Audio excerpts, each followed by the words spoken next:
Tuhan. Terima kasih Tuhan. Biarlah kita selalu bersuka di dalam Tuhan. Apapun masalah yang kita hadapi, kita lebih besar daripada pemenang. Amin. Dari segala masalah-masalah yang kita hadapi. Saya undang kita semua bangkit berdiri. Kita mau bersorak-sorai buat Tuhan kita. Kita mau katakan kita lebih dari pemenang. Apapun masalah yang kita hadapi, kita tidak perlu takut dan khawatir. Ada Tuhan yang selalu ada di depan, di belakang kita. Ada Tuhan yang selalu memberikan kekuatan kepada saya dan saudara. Haleluya. Amin. Haleluya.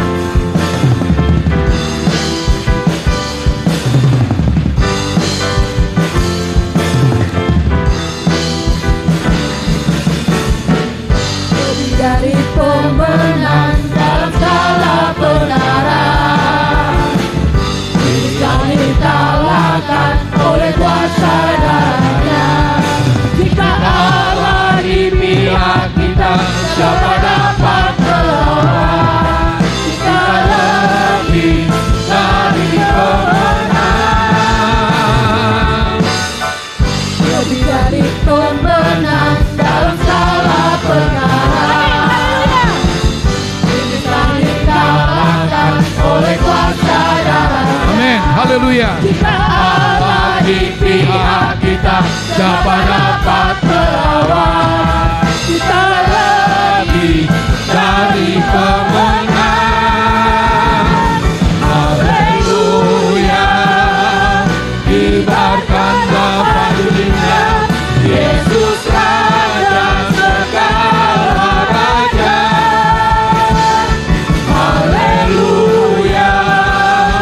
Bangkitlah gerejanya, kita lebih dari pemenang. Amin. Glory. Haleluya.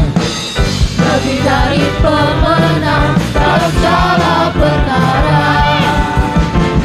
Yesus telah dikalahkan oleh kuasa darahnya. Amin. Glory.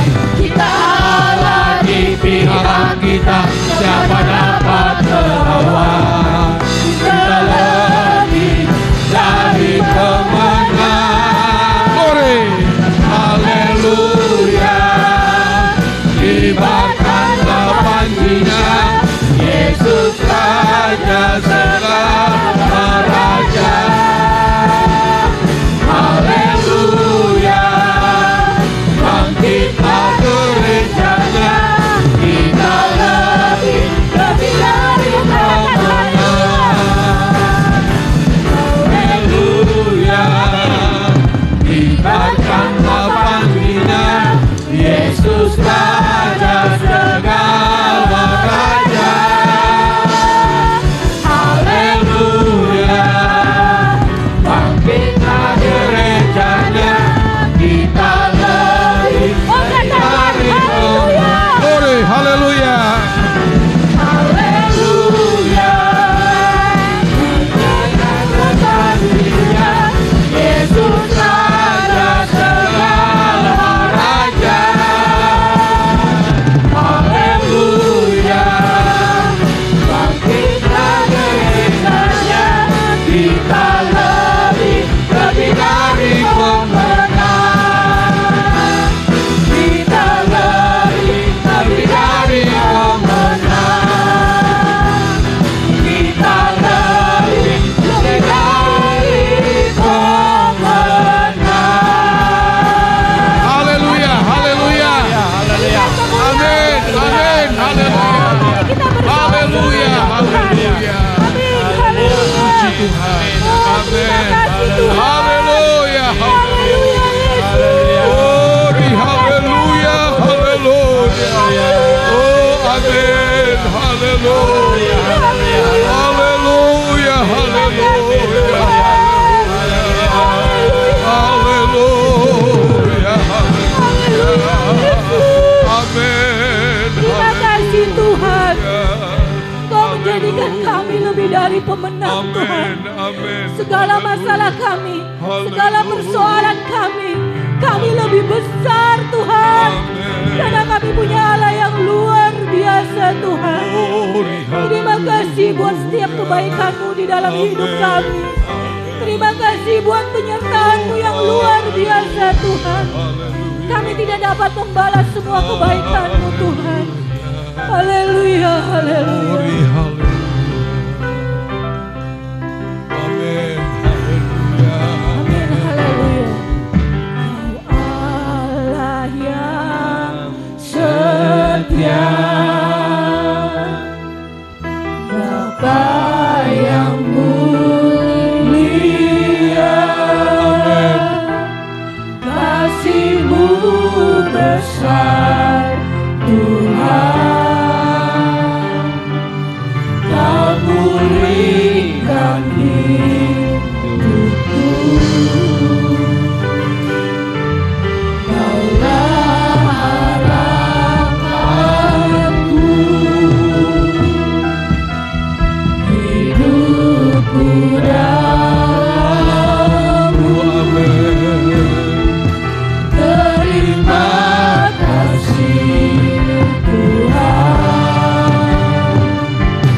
Kau selamatkan hidupku. Dengan apa akan ku balas segala kebaikan-Mu?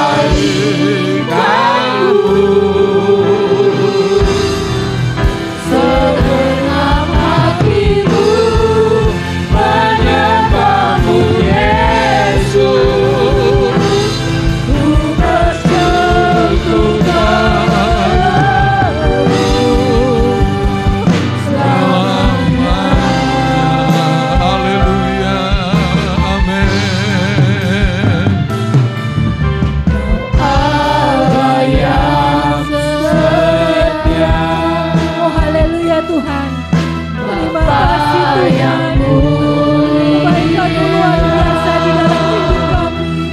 Kasih-Mu besar Tuhan. Kau pulihkan hidup. Katakan Kaulah harapanku Tuhan.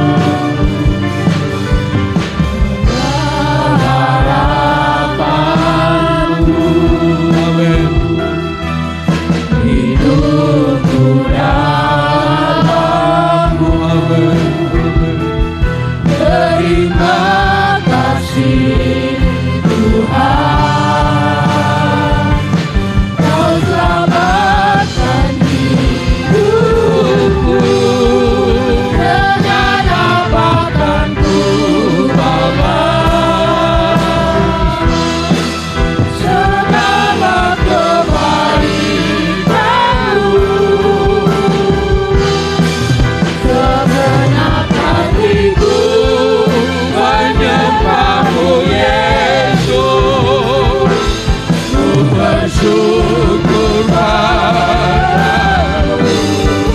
dengan apa akan ku balas Haleluya.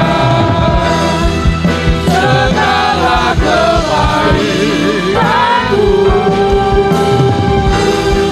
Segenap hatiku Menyembah-Mu Yesus, ku bersyukur padamu. dengan apa akan ku Balas, amin. Segala kebaikan-Mu,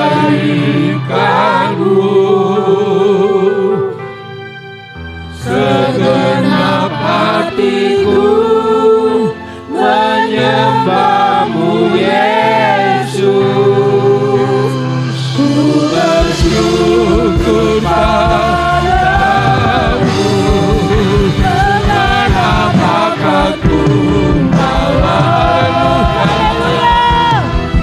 segala kebaikan-Mu? Kenapa segenap hatiku menyembah-Mu Yesus, ku bersyukur padamu.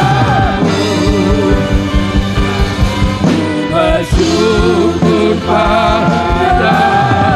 Amin, amin, amin. Bersyukur padamu.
kehidupan kami Tuhan.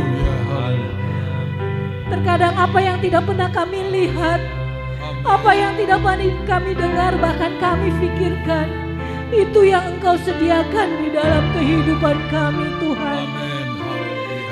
Tapi apa yang sudah kami lakukan untuk membalas semua kebaikan-Mu Tuhan. Ampuni kami Tuhan. Mungkin kami tidak sadar apa yang sudah kami lakukan. Kami tidak dapat membalas semua kebaikan-Mu Tuhan. Engkau Allah yang luar biasa di dalam hidup kami Tuhan. Kami hanya mau memuji dan memuliakan nama-Mu Tuhan. Kami mau pakai hidup kami hanya untuk menyenangkan Engkau Tuhan. Terima kasih Tuhan. Terima kasih buat pengorbanan-Mu di dalam kehidupan kami. Ajar kami anak-anak-Mu Tuhan. Supaya kami selalu taat dan setia kepada Engkau Tuhan. Oh haleluya Yesus. Terima kasih Tuhan.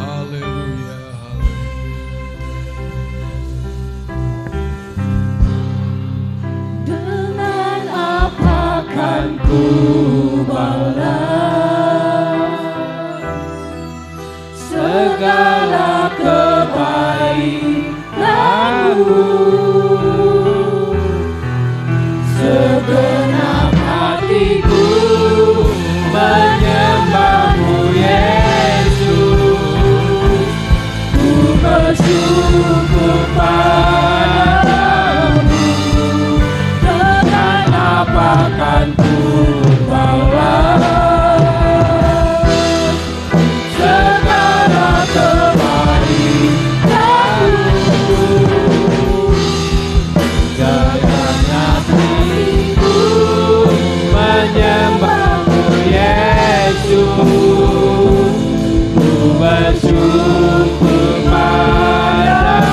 Dengan apa ku balas segala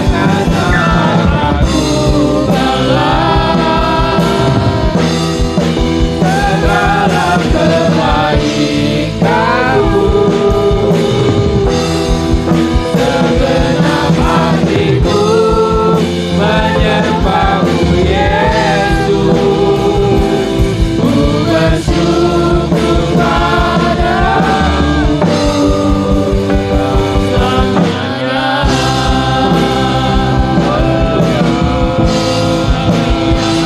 Haleluya,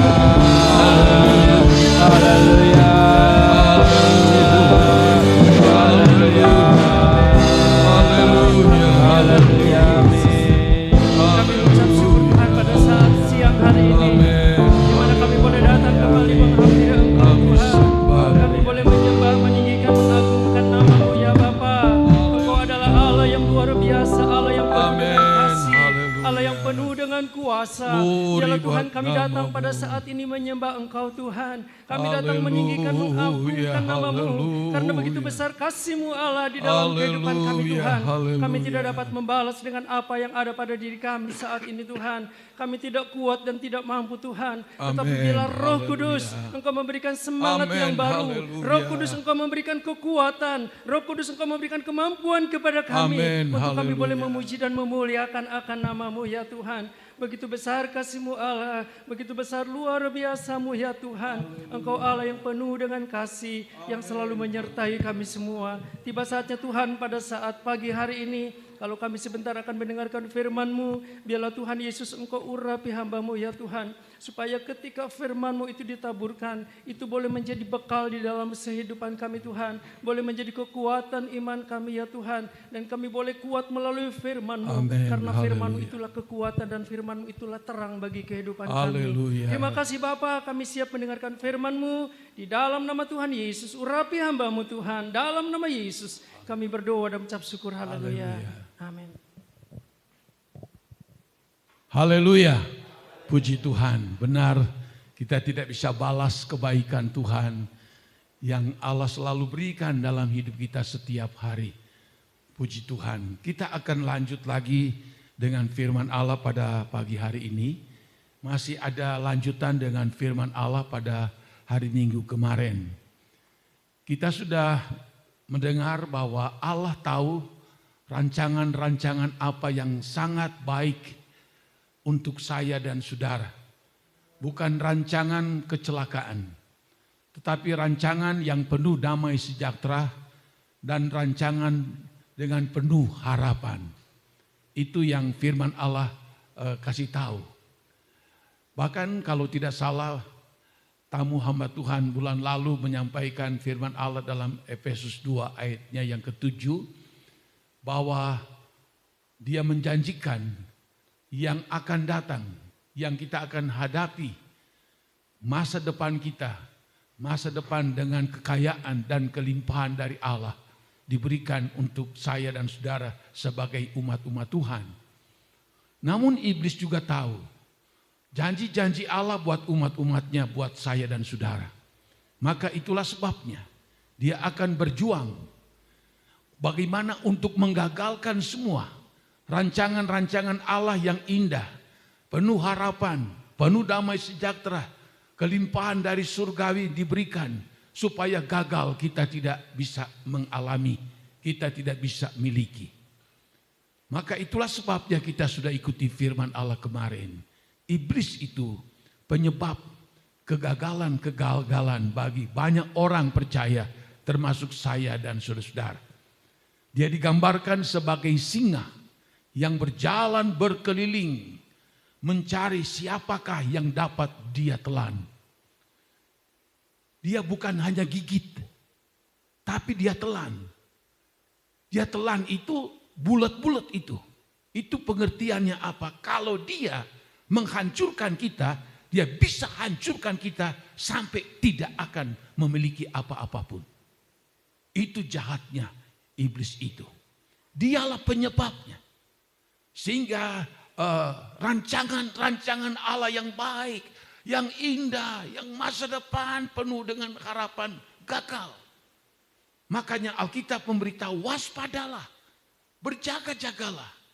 Karena iblis bagaikan singa mengaum-ngaum mencari siapa yang dapat dia lulur. Kalau kita lihat di dalam Alkitab, tabiat iblis itu memang begitu jahat. Kalau kita lihat di dalam Yesaya pasal 14, kalau kita lihat di dalam ayat 13 sampai dengan ayatnya yang ke-15, di situ ada 5 kesombongan daripada iblis. Dia ingin menjadi seperti Allah, lalu Allah jatuhkan dia. Itu dalam Yesaya 14 ayat 13 sampai dengan ayatnya yang ke-15. Allah jatuhkan dia. Tapi kita lihat bagaimana tabiat iblis itu dalam ayat 16, Yesaya 14 berkata begini, orang-orang yang melihat engkau akan memperhatikan dan mengamat-amati engkau, katanya, inikah dia yang telah membuat bumi bergetar? Ya, dan yang telah membuat kerajaan-kerajaan bergoncang, yang telah membuat dunia seperti padang gurun, dan menghancurkan kota-kotanya, yang tidak melepaskan orangnya yang terkurung pulang ke rumah. Ini tabiat iblis yang begitu jahat. Maka kita harus betul-betul mewaspadai. Sebab kalau kita tidak waspadai itu, wow, celaka. Dia katakan atau Alkitab memberitahukan bahwa dialah yang membuat bumi gemetar. Bumi ini gemetar. Gemetar itu adalah rasa takut yang mencekam. Rasa takut yang begitu mendalam. Bukankah sekarang dunia sedang dicekam dengan rasa ketakutan yang luar biasa? Bagaimanakah keadaan iklim, global, ekonomi, dan lain sebagainya? Membuat kekacauan. Membuat banyak orang gemetar, ketakutan, tidak berdaya. Kita dengar perang terjadi antara Yaman dan Arab Saudi. Yaman dan juga Israel. Israel, Suriah, dan juga Lebanon, dan juga di tempat lain. Kita lihat juga dalam berita Ukraina dan Rusia. Dan baru-baru ini lagi terjadi perang yang dahsyat lagi antara negara Pakistan dan negara India. Dan dua-dua negara ini memiliki senjata nuklir. Membuat orang takut, gemetar, mencekam. Kalau sampai ini tidak dapat diredakan, banyak pengamat mengatakan ini bisa memicu perang dunia ketiga. Perang nuklir yang akan membuat kehancuran buat seluruh muka bumi ini. Apa yang dinubuatkan dalam Alkitab dan sekarang dinyatakan. Dan kita lihat ini pekerjaan iblis. Iblis yang membuat bumi itu bergetar. Bahkan dikatakan di dalam ayat berikutnya, dan yang telah membuat kerajaan-kerajaan bergoncang. Kerajaan-kerajaan di dalam dunia ini, negara-negara di dalam dunia ini bergoncang. Perekonomian bergoncang. Negara-negara yang besar sekalipun bergoncang. Apalagi negara-negara kecil, negara ekonominya yang masih berpacu. Negara yang sudah hebat saja bergoncang. Ini yang kita lihat sekarang ini. Lalu disebutkan juga di dalam ayat berikutnya, yang telah membuat dunia seperti padang gurun. Padang gurun itu berbicara tentang kesukaran dan kesulitan. Kesukaran dalam soal ekonomi terutama. Padang gurun, kalau saudara pergi di padang gurun, di situ tidak ada hasil apa-apapun. Selain hanya tumbuh-tumbuhan yang tidak bermanfaat, itu yang jadi di padang gurun. Padang gurun lambang dari kesukaran, lambang dari penderitaan. Dikatakan dalam ayat ini, iblislah yang membuat dunia seperti padang gurun. Apa yang terjadi sekarang? Benar-benar manusia di dunia mengalami dan menghancurkan kota-kotanya. Banyak kota-kota besar di dalam dunia ini dihancurkan oleh si iblis ini. Kalau saudara baca di media-media, ada beberapa kota-kota besar yang ada di Amerika, yang ada di Eropa, telah meresmikan pernikahan antara laki-laki dengan laki-laki dan perempuan dengan perempuan. Ada teman saya sebagai gembala di Washington. Dia dipenjarakan karena tidak mau menikahkan pria dengan pria. Dia dipenjarakan. Nah ini kita lihat di mana-mana terjadi.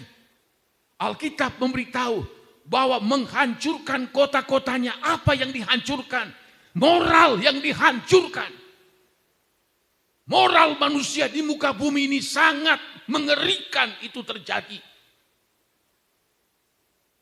Bahkan pun negara kita, tetangga kita di Korea, di beberapa tempat saudara-saudara, melegalkan Markus dan Filipus bisa diberkati di gereja. Di Amerika pendeta harus mengawinkan mereka yang wanita dengan wanita, pria dengan pria. Ini sedang terjadi. Membuat, dikatakan, menghancurkan kota-kota dengan moral yang luar biasa. Gubernur kita mendapat ide yang cemerlang.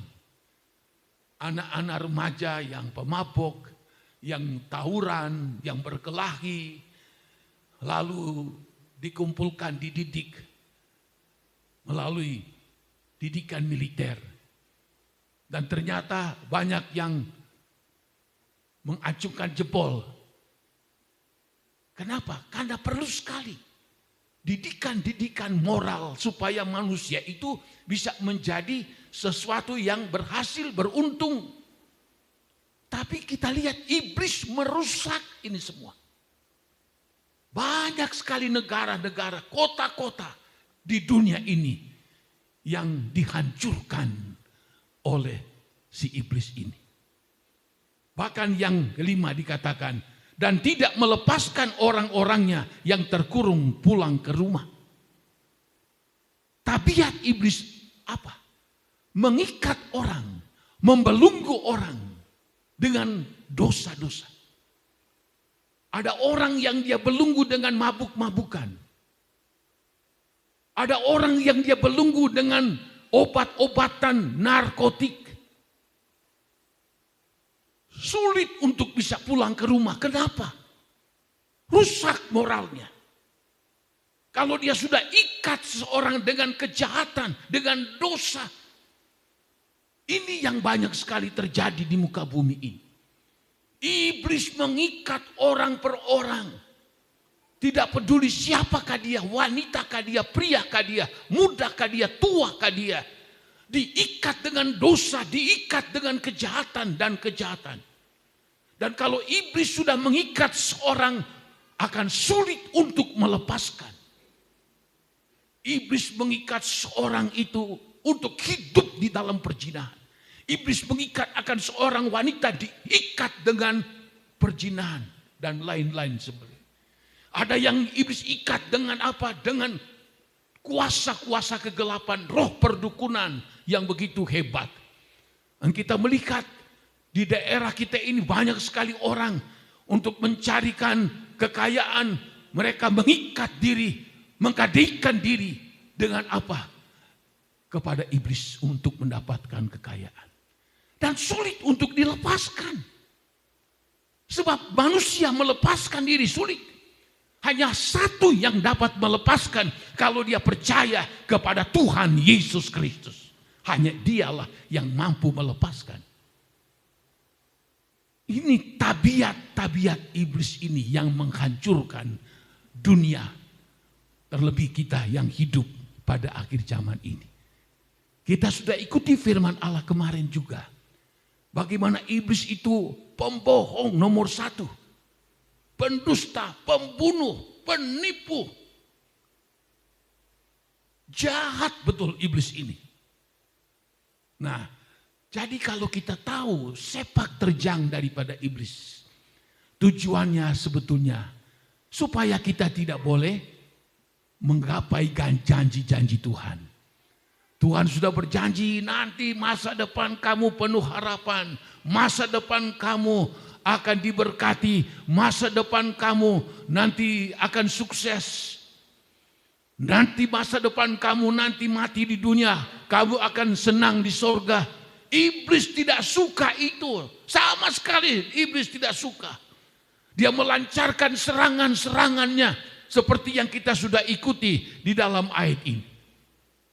Berusaha bagaimana supaya apalagi kita sebagai anak Tuhan. Kalau orang-orang duniawi yang tidak percaya Tuhan, itu bukan masalah bagi iblis. Iblis kasih biar mereka sebab mereka ada di dalam genggamannya. Yang dicari iblis siapa? Yang dia bagaikan singa yang mengaum-ngaum, berjalan, berkeliling untuk menelan siapa? Saya dan saudara, umat pilihan Tuhan. Saya dan saudara menjadi sasaran daripada iblis ini. Dia berusaha sedapat mungkin. Masa depan kita tidak cerah. Masa depan anak-anak kita tidak diberkati. Lebih-lebih dia gagalkan kita supaya kita tidak masuk surga. Itu tujuan daripada iblis. Maka itu sebabnya kita harus paham dan mengerti bahwa rencana Allah yang baik, yang indah, masa depan yang penuh harapan, dan kekayaan kelimpahan Allah dilimpahkan bagi kita selama kita hidup, dan juga untuk kita nanti bersama dengan Dia di dalam kerajaan surga. Kita harus waspada, kita harus hati-hati, kita harus berjaga-jaga. Sebab apa? Dia ada di sekeliling kita. Dia selalu mencari waktu, kesempatan. Di dalam Injil Lukas, 3 kali iblis menggoda Tuhan Yesus. Jadikan batu jadi roti, lalu dia bawa ke gunung, sembahlah aku berikan semua kekayaan ini.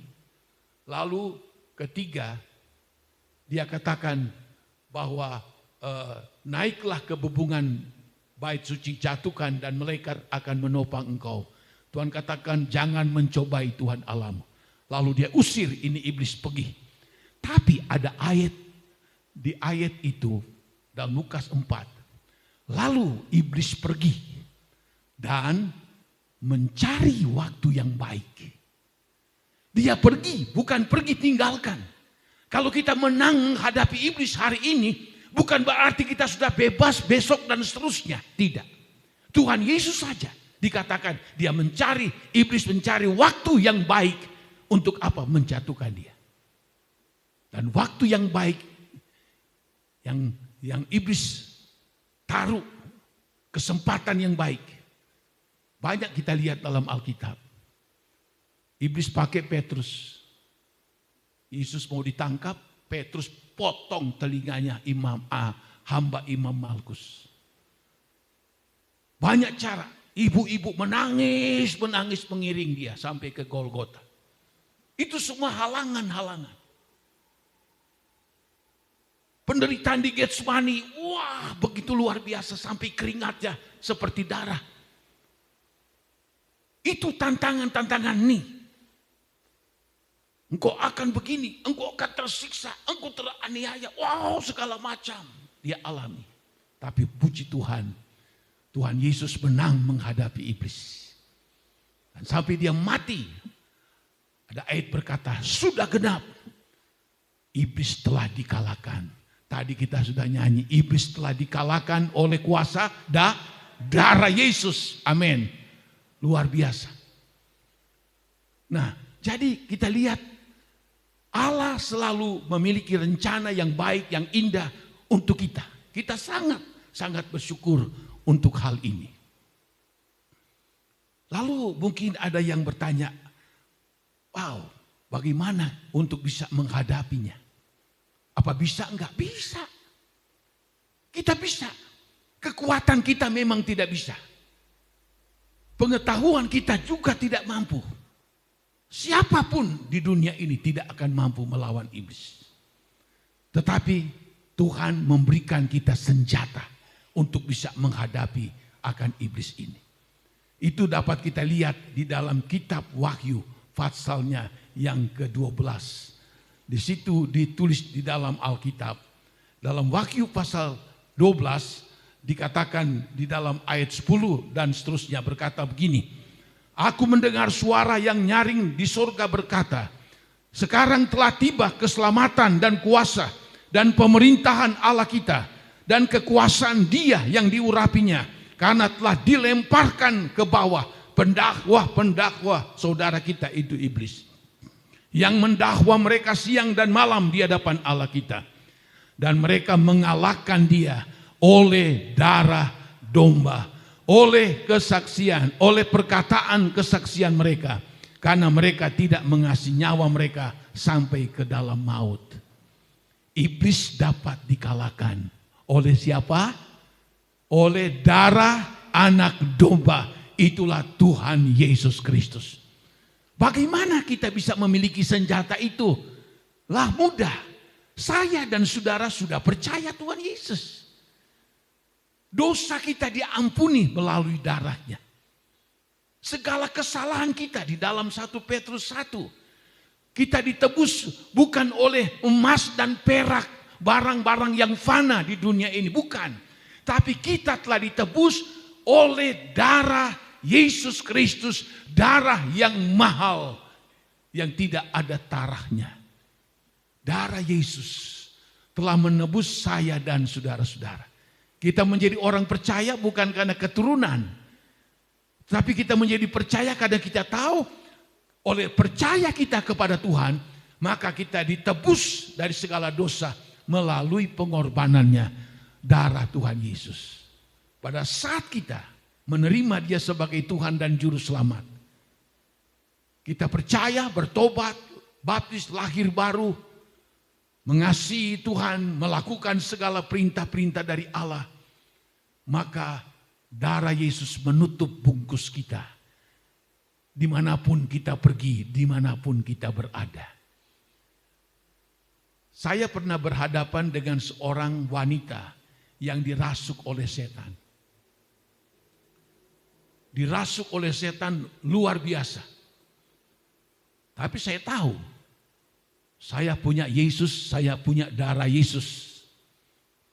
Saya datangin. Waktu saya datang, dia tatap muka saya dengan mata melotot. Dia ambil bantal, dia lemparkan ke muka saya. Wih, bikin shock juga sudah. Oh, tapi saat itu saya muncul kemarahan yang kudus. Saya dekati dia. Dalam nama Yesus, oleh darah Yesus berkuasa. Lemes. Langsung lemes dia. Wow, saya bukan main. Darah Yesus itu sungguh berkuasa. Seorang anak muda, dia pernah dulu kebaktian di sini. Tapi bukan orang di sini. Dia orang kepulauan. Dia datang kepada saya dan dia berkata, Pak Pendeta, tolong doakan saya. Saya hidup berdosa. Saya hidup jahat. Dia ceritakan singkat di kampungnya. Dia telah berontak sama mamanya.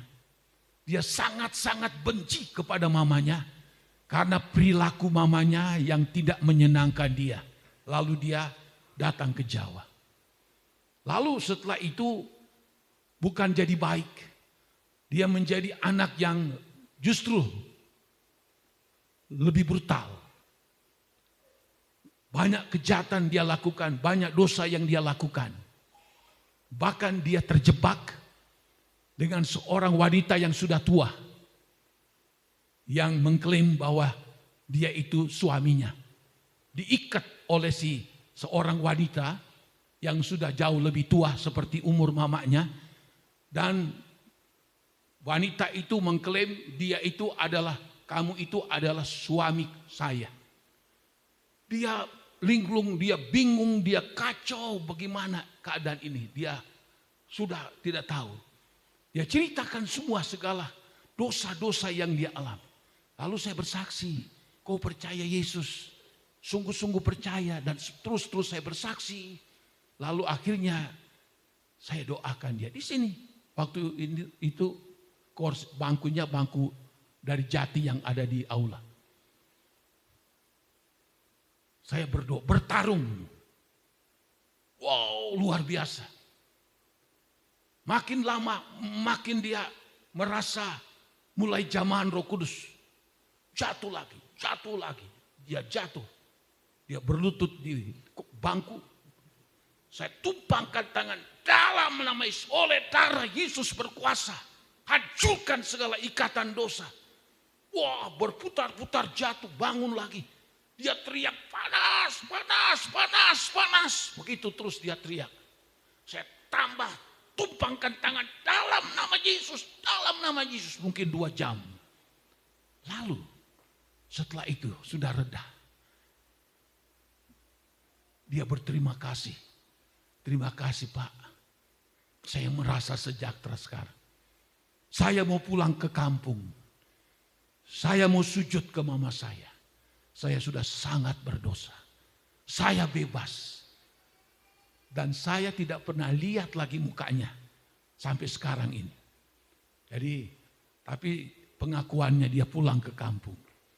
Ada seorang bapak yang ternyata dia dulu banyak jimatnya. Dia bergaul di kota, dia dikenal sebagai seorang yang tahan banting karena punya jimat. Lalu dia sakit, berobat. Lalu salah satu dokter Kristen yang dia datangi, karena penyakitnya kayaknya nggak sembuh-sembuh katanya. Sudah sekian dokter yang dia datangi, dia juga belum sembuh. Lalu Bapak tinggal di mana? Oh, di daerah Indramayu. Barangkali ada Bapak kenal seorang hamba Tuhan. Datang saja kepadanya. Percuma Bapak berobat. Datang saja kepadanya. Rupanya ini dokter Kristen sudah tahu bahwa ini penyakit lain ini Bapak ini. Lalu dia temukan saya, dia datang. Sama lagi berdoa. Tinggi besar. Ya. Saya bersaksi. Saya kasih tahu siapakah Yesus, Tuhan Juru Selamat. Dia itu luar biasa ajaib. Dan akhirnya dia mulai menangis. Lalu saya doakan tumpangin tangan. Sama lagi. Badannya besar, tinggi, jatuh, plak, jatuh lagi. Panas, panas, panas. Mukanya merah sekali. Panas, panas. Saya tanpa tumpangin tangan dalam nama Yesus. Oleh darah Yesus sucikan Bapak ini. Dan akhirnya selesai doa dia merasa senang. Damai sejahtera. Oh puji Tuhan. Bisa kita kalahkan iblis. Kalau kita datang kepada Tuhan. Dengan sungguh-sungguh hati. Percaya. Bertobat sungguh-sungguh. Minta apa? Supaya darah Yesus menyucikan kita. Membebaskan kita dari segala dosa dan kejahatan. Tapi kalau kita orang Kristen-Kristenan. Kita biasa-biasa saja. Kita tidak ada kerinduan, minta Tuhan, darah-Mu yang berkuasa, kuduskan, sucikan, benarkan saya. Ikatan dosa ini hanya Engkau yang hancurkan itu. Dan kalau kita datang sama Tuhan dengan cara seperti ini, dosa apapun yang kita miliki, darah Yesus mengampuni. Alkitab memberitahu, darah Yesus menguduskan, darah Yesus membenarkan kita. Haleluya. Jadi di dalam Wahyu 12 bahwa mereka siapakah dia? Saya dan saudara. Umat pilihan Allah mengalahkan dia oleh apa? Oleh darah anak domba Allah. Amin. Haleluya. Milikilah senjata ini. Oh bagaimana saya bisa miliki? Percaya sungguh-sungguh sama Tuhan. Hidup di dalam kebenaran dan kekudusan. Kita selalu berdoa setiap hari, Tuhan kuduskan, sucikan saya, darah yang berkuasa Tuhan. Darah Yesus itu berkuasa, ajaib, luar biasa. Itulah senjata kita. Tapi kalau kita tidak memiliki ya otoritas dari kuasa darah Yesus, ya kita jadi bulan-bulanan dari iblis. Kita tidak bisa beroleh otoritas kuasa darah Yesus karena apa? Kita orang Kristen timbul tenggelam. Orang Kristen yang ya tidak semangat, tidak sungguh-sungguh. Kita jadi bulan-bulanan daripada iblis. Nanti kalau sudah hancur, sudah tidak berdaya, ya sudah mau apa lagi? Itu cara daripada iblis. Lalu yang kedua, di dalam Alkitab memberitahu, di dalam Yakobus pasal 4 ayatnya yang ke-7. Ini senjata kita menghadapi iblis. Yakobus pasalnya yang ke-4, ayatnya yang ke-7. Berkata begini, karena itu tunduklah kepada Allah dan lawanlah iblis, maka ia akan lari daripadamu. Kedengaran simpel. Kedengaran sederhana. Tunduklah kepada Allah. Dan lawanlah iblis. Maka ia akan lari daripadamu. Tunduk kepada Allah ini. Saya ulangi kedengarannya seperti sederhana. Tunduk. Tapi kata tunduk di sini yaitu apa? Patuh. Tidak ada unsur perlawanan, tidak ada unsur pemberontakan. Tidak. Patuh, 100% patuh, 100% tunduk kepada Allah. Mengucapkan gampang. Tapi dalam praktik itu tidak gampang. Sebab banyak sekali orang hidup di dalam dunia termasuk kita orang Kristen. Dengar firman Allah, iya. Tapi untuk tunduk angel. Untuk patuh kepada Allah. Susah banget. Kenapa? Egonya terlalu tinggi. Dia punya keangkuhan yang begitu tinggi. Dia punya percaya diri yang begitu tinggi. Dia punya kesombongan yang begitu kuat. Buat apa saya tunduk kepada Allah? Ini seringkali tidak diperhatikan oleh banyak orang dan juga bagi kita sebagai orang Kristen. Akibat dari kita tidak tunduk kepada Allah, iblis itu bukan lagi tamu datang kepada kita. Tinggal dalam diri kita, tinggal dalam rumah kita, tinggal dalam usaha kita. Kita didatangi saja oleh perampok pencuri. Bagaimana perasaan kita? Itu mungkin cuma mencuri. Tetapi iblis pembunuh, pencuri, membinasakan, menghancurkan. Dia hancurkan apa? Pribadi kita dia hancurkan. Rumah tangga kita dia hancurkan. Usaha kita dia hancurkan. Dia leluasa ada di dalam kehidupan kita. Tidak ada yang menghalangi dia beroperasi di dalam rumah tangga kita. Tidak ada yang menghalangi dia beroperasi di dalam usaha pekerjaan kita. Apa sebab? Karena kita tidak mau tunduk sama Tuhan. Kelihatan sepele, kelihatan sederhana. Tapi untuk tunduk itu memerlukan kepatuhan 100%. Rasul Paulus berkata, aku tunduk sama Allah dari dulu sampai sekarang.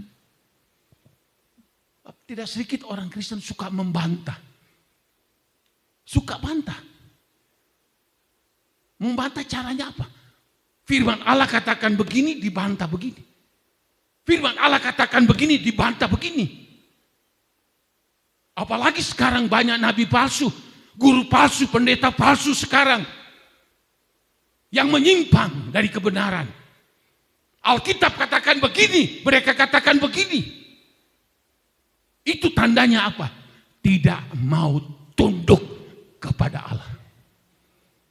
Kalau kita mau tunduk sama Tuhan, kalau kita tahu itu firman Allah, tidak ada argumentasi.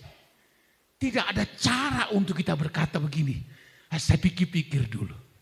Nanti saja. Tidak ada. Kalau itu firman Allah, kita tunduk. Kita patuh. Dan kalau kita patuh, kita tunduk sama Tuhan, maka apa yang dikatakan dalam ayat ini? Tunduklah kepada Allah dan lawanlah iblis. Lawanlah iblis katanya. Maka ia akan lari daripadamu. Senjatanya apa? Kita punya otoritas, kuasa di dalam darah Yesus ada di dalam diri kita. Kita punya kemampuan apa? Yaitu kita pasrah, tunduk kepada Allah. Tidak ada kata membantah. Tidak ada kata adu argumentasi ini itu dan sebagainya. Pokoknya itu firman Allah. Saya tunduk. Tunduk kepada firman Allah. Itu berarti tunduk kepada Allah. Setelah itu kita lawan iblis. Siapakah engkau iblis? Kekuatan sehebat apapun. Saya memiliki otoritas kuasa darah Yesus. Kau lihat saya tunduk pasrah kepada Tuhan. Kapan kau lihat saya tidak tunduk? Iblis itu pintar. Karena dia digambarkan seperti singa yang mengaum-ngaum. Dia bisa juga berkata, tunduknya sila kapan? Sila tunduk kalau hal sepele. Maka tunduk melakukan firman Allah yang berat itu, kau tolak. Oh, saya tunduk kepada Allah. Saya rajin ke gereja. Hari Minggu saya ke gereja, saya suka berdoa. Tapi iblis lebih tahu. Omonganmu itu tidak sesuai dengan apa yang kau lakukan. Aku tahu engkau tidak tunduk sama firman. Aku tahu engkau tidak tunduk dalam otoritas Allah. Iblis tahu. Kita usir. Pergi iblis. Iblis cuma ketawa. Karpe sirabai, ayo Ngusir kita pirang balen sedina. 1000 kali sedina los. Saya tahu juga firman Tuhan. Kalau engkau tidak tunduk sama Allah, aku beli miang. Aku lihat kau tunduk sama Tuhan, patuh terhadap firman Allah. Baru engkau usir aku, saya akan keluar. Saya akan lari. Kenapa banyak rumah tangga hancur? Kenapa banyak usaha berantakan? Kenapa banyak hal-hal yang menimpa kita orang Kristen? Terjadi hal-hal yang kacau. Karena kita tidak mau tunduk sama Tuhan. Ini kuncinya. Saya belajar. Tunduk saya sudah 50 tahun jadi hamba Tuhan. Meskipun berat saya tunduk kepada Tuhan. Meskipun sulit. Dengan kata lain, seperti memikul salib, menyangkal diri, melakukan firman Allah. Tidak ada kata lain selain harus tunduk, harus tunduk, harus tunduk. Dan kita lihat Tuhan akan selalu memberikan pembelaan. Kalau kita usir, dulu selama pelayanan di sini, saya tahu sejak dari 84 kami pindah di sini. Banyak orang tidak suka dengan keberadaan gereja di sini. Berbagai cara mereka lakukan. Saya tahu bahwa kuasa iblis mereka arahkan kepada kami supaya kami bisa tinggalkan tempat ini. Berbagai cara intimidasi, mau dibunuh dan sebagainya. Tapi kami punya darah Yesus yang berkuasa dan kami mau tunduk sama Tuhan dan Tuhanlah menjadi pembela kami. Haleluya. Orang-orang yang mengancam, membunuh, orang-orang yang menekan habis-habisan, tiba-tiba dengar sudah tidak ada lagi. Satu persatu, tek, tek, tek, tek. Setelah pada tidak ada, mereka ajak main-main Om Beni kok. Ajak, bahaya. Ada yang bilang begitu. Bukan saya. Tetapi kuasa Yesus Kristus, otoritas darah Yesus, penundukan kepada Allah. Allah tidak membiarkan kita. Allah bela kita. Iblis dahsyat apapun, sekuat apapun, menghancurkan kita, usaha kita, pekerjaan kita. Tuhan pasti bela kita. Tuhan pasti sertai kita. Dia backup kita. Dia adalah anakku, biji mataku. Iblis tidak berani melawan Allah. Nah itu kita lihat, tunduk sama Tuhan. Memang gampang untuk bicara tunduk, satu kalimat tunduk. Tapi praktiknya untuk tunduk tidak mudah. Menyangkal diri, memikul salib, patuh sama Tuhan. Apapun yang dikatakan oleh firman Allah. Kalau engkau separuh-separuh, ya sudah, engkau berarti tidak tunduk. Dan engkau akan terus dikacaukan oleh iblis. Dan dia tidak akan membiarkan kita hidup berhasil, beruntung di dunia ini. Bahkan berusaha supaya dia tidak akan masuk di dalam kerajaan sorga. Itu tujuan iblis. Yang ketiga, di dalam 1 Petrus pasal 5 ayatnya yang ke-9 berkata begini. Atau tidak apa, ayat 89. Sadarlah dan berjaga-jagalah, lawanmu si iblis berjalan keliling sama seperti singa yang mengaum-aum dan mencari orang yang dapat ditelannya. Lawanlah ia dengan iman yang teguh, sebab kamu tahu bahwa semua saudaramu di seluruh dunia menanggung penderitaan yang sama. Ketiga, senjata yang ampuh untuk mengalahkan iblis itu, yaitu apa? Dengan iman yang teguh. Dengan iman yang kuat. Lalu bertanya, wah saya juga beriman. Tapi orang beriman itu beda-beda. Ada imannya cuma sedikit. 30%. Ada imannya 5-60%. Ada imannya 70-80%. Lawanlah ia dengan iman yang teguh, itu maksimal 100% kalau dinilai persennya. 100% Untuk mendapatkan iman yang maksimal itu mudah mengucapkan. Tapi prakteknya juga tidak mudah. Oh, saya orang beriman. Seringkali ini jadi latah sama orang Kristen. Oh, kamu siapa? Orang Kristen? Iya. Oh ya, orang beriman. Ya, belum tentu. Kalau beriman iya, tapi cuma 30%. Beriman sih iya sama Tuhan, tapi cuma 60%. Sisanya enggak. Beriman sih 70-80. Engkau tidak kuat, tidak teguh imanmu. Tapi kalau imanmu utuh, maksimal 100%. Alkitab memberitahu dalam ayat 9, lawanlah dia dengan iman yang teguh. Iman yang kokoh, iman yang kuat. Ini senjata yang kita hadapi iblis. Dari manakah kita mendapatkan iman? Roma 10 ayat 17-18. Iman itu datangnya dari mendengar firman Allah dan melakukannya. Jadi makin banyak orang dengar firman, imannya makin kokoh, makin kuat.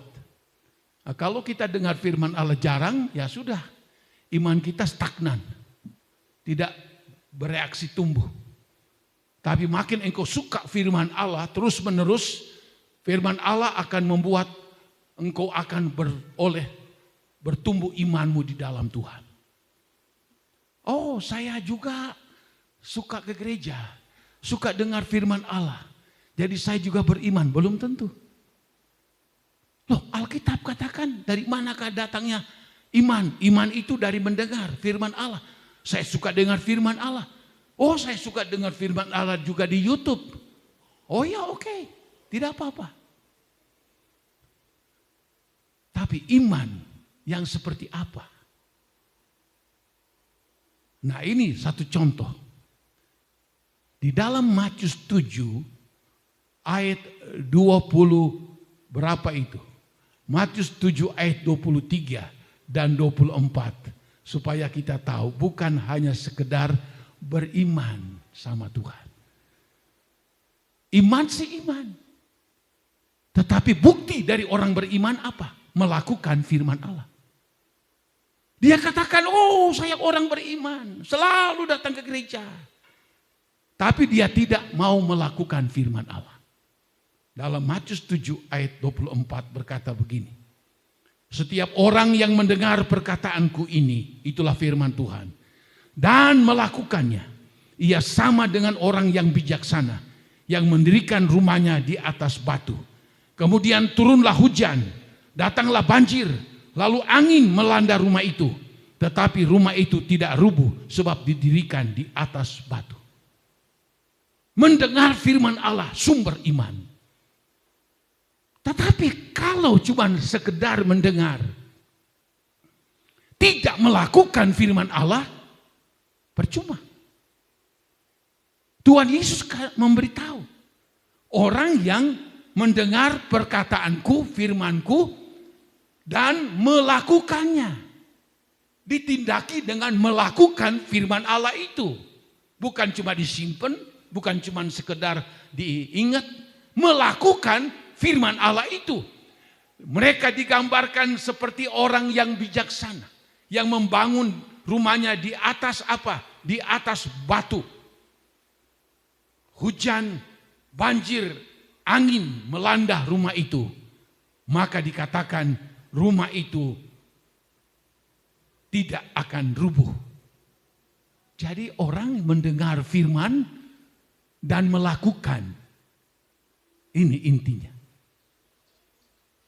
Melakukan firman Allah. Diumpamakan seperti membangun rumah di atas batu. Batu diambil dari kali, diambil dari gunung untuk membangun rumah. Memang tidak gampang. Kalau bangun di atas pasir, ya di pinggir laut juga banyak pasir. Mudah. Orang yang bijaksana mendengar firman dan melakukan firman Allah. Tuhan Yesus katakan, waktu datang ujian, hujan, banjir, angin melanda rumah itu. Ini hujan, angin, dan banjir itu gambaran dari cobaan. Gambaran dari ujian, gambaran dari tantangan. Mungkin banjir itu disebabkan oleh iblis. Hujan, angin disebabkan oleh iblis, bisa saja. Sebab iblis itu memang penghancur, membinasakan. Pada waktu banjir angin datang kepada orang yang mendengar dan melakukan firman, tidak akan tergoncang. Dia tetap utuh, dia tetap kuat. Kenapa? Dia mendengar firman dan melakukan firman Allah itu. Yang kedua, disebutkan dalam ayat ini, setiap orang yang mendengar perkataanku dan tidak melakukannya, ia sama dengan orang bodoh yang mendirikan rumahnya di atas pasir. Lalu kemudian turunlah hujan, datanglah banjir, lalu angin melanda rumah itu, sehingga rubuhlah rumah itu dan hebatlah kerusakannya. Banyak orang tidak sadar, tidak paham, padahal Tuhan Yesus jauh-jauh sudah memberitahu. Kalau engkau mendengar firman Allah dan melakukannya, meskipun engkau harus memikul salib, engkau harus menyangkal diri dengan sungguh-sungguh melalui proses apapun. Tapi engkau sudah mendirikan rumahmu di atas dasar yang benar, yaitu di atas batu karang. Itulah Tuhan Yesus Kristus yang empunya firman, yang empunya kebenaran. Kapanpun ujian cobaan datang dari iblis sehebat apapun, rumah rohanimu, rumah kehidupanmu, rumah usahamu, rumah keluargamu tidak akan roboh. Kenapa? Karena kita mendengar dan menjadi pelaku-pelaku firman Tuhan. Dan orang Kristen yang mendengar firman katanya, tapi tidak mau melakukan, disebutkan apa? Orang bodoh. Dengar firman Allah, wow, sudah latah di kupingnya, sudah sangat-sangat hafal firman Allah, tapi cuman sampai mendengar, tidak melakukan. Datanglah banjir cobaan, datanglah ujian masalah, datanglah apalagi dikatakan dalam ayat ini, ya, angin melanda rumah itu, hujan banjir datang, lalu disebutkan sehingga robohlah rumah itu dan hebatlah kerusakannya. Kenapa kok Tuhan Yesus katakan roboh rumah itu, betapa hebat kerusakan? Ini juga bukan cuma soal bangunan rumah, bukan. Ini bangunan apa?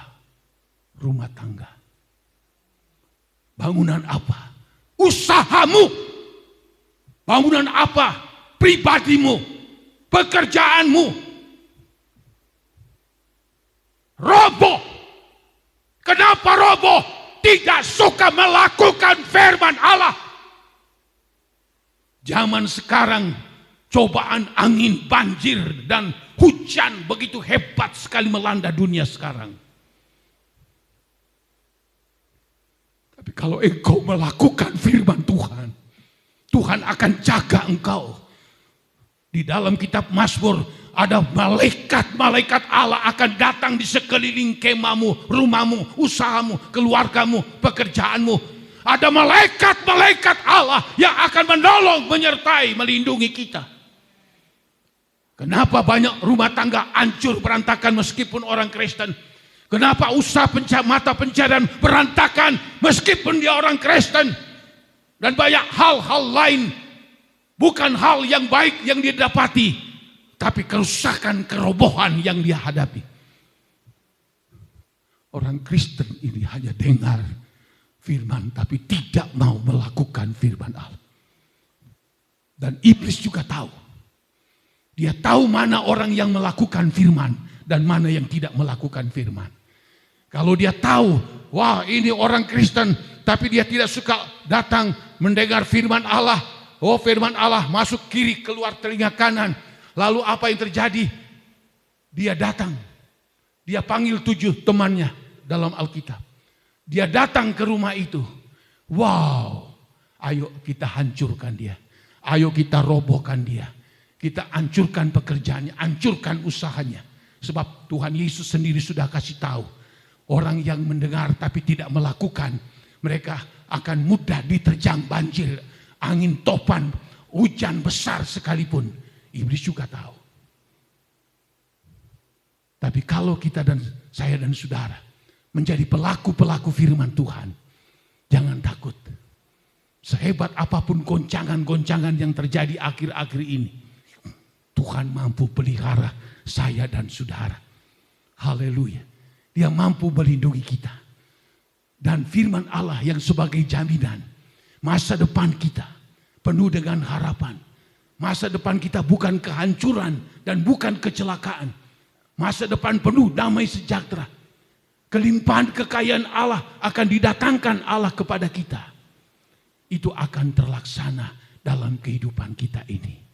Kita akan melihat pertolongan pembelaan Allah. Di tengah dunia yang sukar dan sulit sekalipun. Ada tangan Allah yang begitu kuat.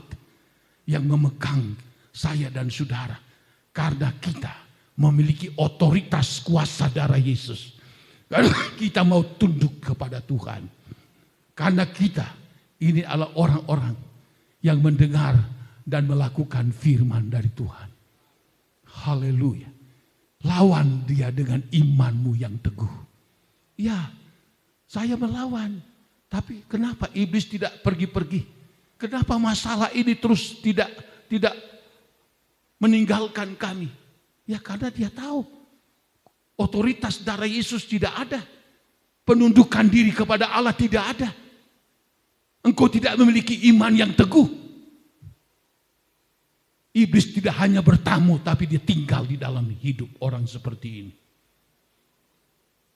Dan kita hanya menjadi orang Kristen yang kalah. Kita menjadi orang Kristen yang tidak menikmati seluruh janji-janji Tuhan. Padahal Tuhan datang, dia memberikan kepada kita keselamatan, hidup kekal. Dia jamin hidup kita di dunia ini sampai kita mati. Kita selalu ada dalam genggaman Tuhan, dalam perlindungan Tuhan. Kalau kita miliknya, dia akan luputkan kita dari segala hal. Iblis yang merusak dan menghancurkan, dia akan bela kita. Oh, dia pertaruhkan bahwa kekuasaannya, otoritasnya, dan tidak ada yang mampu melawan kekuasaan otoritas dari Tuhan. Maka itu sebabnya iblis mencegah kita untuk mencapai hal-hal yang maksimal yang Tuhan berikan. Kita ikuti firman Allah kemarin dan hari ini juga. Maka itu sebabnya kita miliki 3 senjata. Miliki otoritas kuasa darah Yesus. Miliki penundukan diri sama Tuhan. Memiliki iman yang teguh. Tidak tergoyahkan. Haleluya. Iblis tidak akan mampu datang. Lihat saja takut. Dia lihat ini rumah anak Tuhan yang dilindungi. Dia anak Tuhan yang ada darah Yesus. Dia anak Tuhan yang memiliki otoritas penundukan kepada Allah. Dia memiliki iman yang kokoh. Iblis tidak akan sentuh. Tapi kenapa banyak orang Kristen mengalami banyak hal-hal yang mengerikan? Karena 3 hal tadi. Tuhan tolong saya dan saudara. Kita masuk di dalam doa. Haleluya. Ku menyembahmu,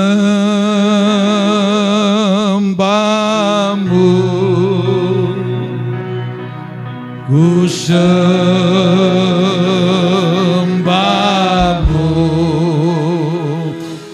ku menyembahmu,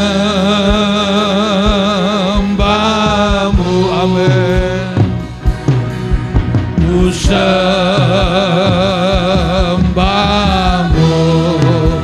sebab namamu kudus Tuhan. Haleluya. Ku masuk ruang Maha Kudus.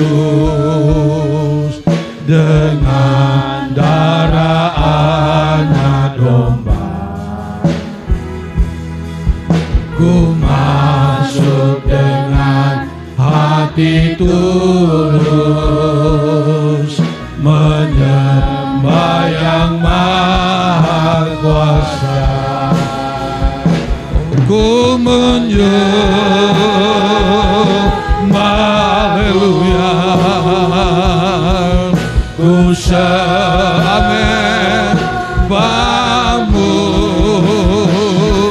ku menyembahmu,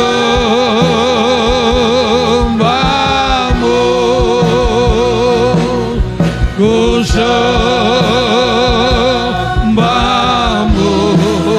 sebab namamu kudus,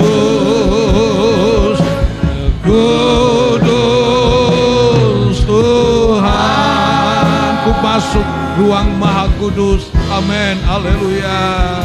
Oh, ku masuk ruang maha kudus dengan darah anak domba Allah, haleluya, amin, benar, haleluya, haleluya. Ku masuk dengan hati tulus menyembah yang maha. Nanti ibu rohani berdoa, haleluya. Ku menyembah, oh haleluya, haleluya. Ku sembahmu,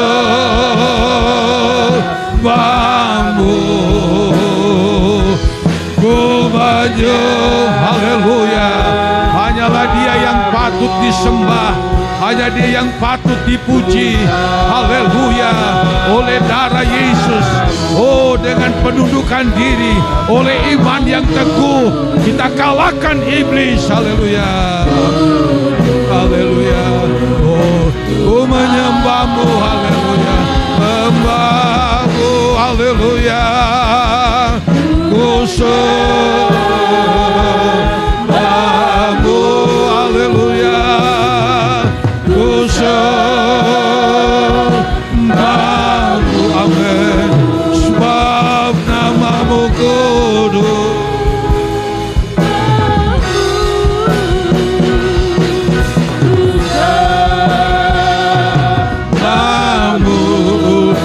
Sebab namamu kudus,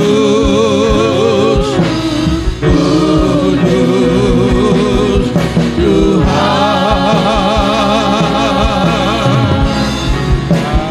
Sebab namamu kudus, kudus Tuhan. Oh ya masakala ya masakala, haleluya,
Engkau yang layak kami muliakan dan kami tinggikan Tuhan. Biar kiranya Tuhan di dalam kami Tuhan menghadapi tipu daya iblis pada akhir zaman ini. Kami memiliki 3 otoritas daripada Engkau. Otoritas kuasa darah anak domba boleh kami miliki untuk kami boleh melawan tipu daya iblis Tuhan. Boleh kami memiliki penundukan diri Tuhan, sehingga kami boleh melakukan kebenaran firman-Mu Tuhan. Walaupun sulit dan sukar Tuhan, Engkau tolong mampukan kami ya Tuhan, supaya kami boleh menundukkan diri kami ya Tuhan. Terima kasih Tuhan, bahkan berikan kepada kami iman yang teguh ya Bapa. Di dalam kami mendengar kebenaran firman-Mu Tuhan, Kau tolong kami supaya kiranya kami bukan hanya mendengar, tapi kami boleh melakukan setiap kebenaran firman-Mu. Terima kasih Tuhan Yesus, terima kasih. Biar kiranya Tuhan, Roh-Mu selalu bekerja di dalam kehidupan kami ya Bapa, sehingga kami boleh melewati masa-masa yang sukar ya Bapa, masa-masa yang sulit ya Bapa. Kami boleh ya Tuhan terus berjalan bersama dengan Engkau ya Bapa. Terima kasih Tuhan Yesus, terima kasih Allah kami yang baik. Kami tahu Tuhan, tanpa Roh Kudus kami tidak mampu menghadapi kehidupan ini ya Bapa. Tanpa Roh-Mu kami tidak mampu Tuhan untuk berjalan sendiri. Untuk itu Tuhan, kuatkan kami ya Tuhan, teguhkan kami melalui kebenaran firman-Mu yang sudah kami dengar. Biar kiranya menjadi dasar dalam hidupan kami ya Bapa. Terima kasih Tuhan Yesus, terima kasih Allah kami yang baik. Memberkati hamba-Mu ya Tuhan, yang sudah menyampaikan kebenaran firman-Mu. Tuhan pakai lebih heran lagi ya Bapa. Memberkati hamba-Mu dengan hikmat, kekuatan dan kesehatan. Terima kasih ya Bapa. Kami yang sudah mendengar kebenaran firman-Mu, tanamkan terus firman-Mu dalam hati kami, kehidupan kami, sehingga kami boleh bertumbuh Tuhan, boleh berbuah di dalam Engkau ya Bapa. Mengiring akan Engkau, berikan kesetiaan yang teguh di dalam hidupan kami. Terima kasih ya Bapa. Mengampuni salah dosa, kelemahan dan kebodohan kami, segala keterbatasan kami di hadapan Engkau ya Bapa. Biar kami boleh taat dan setia di dalam Engkau ya Bapa. Terpujilahkan nama-Mu. Terima kasih Tuhan Yesus. Sebentar kami mau bawa korban persembahan. Tuhan tolong sucikan, kuduskan tangan-tangan kami. Tuhan berkati ya Tuhan. Balas sesuai dengan janji firman-Mu. Terima kasih Tuhan. Kami mau berkorban dalam nama Yesus. Haleluya. Amin.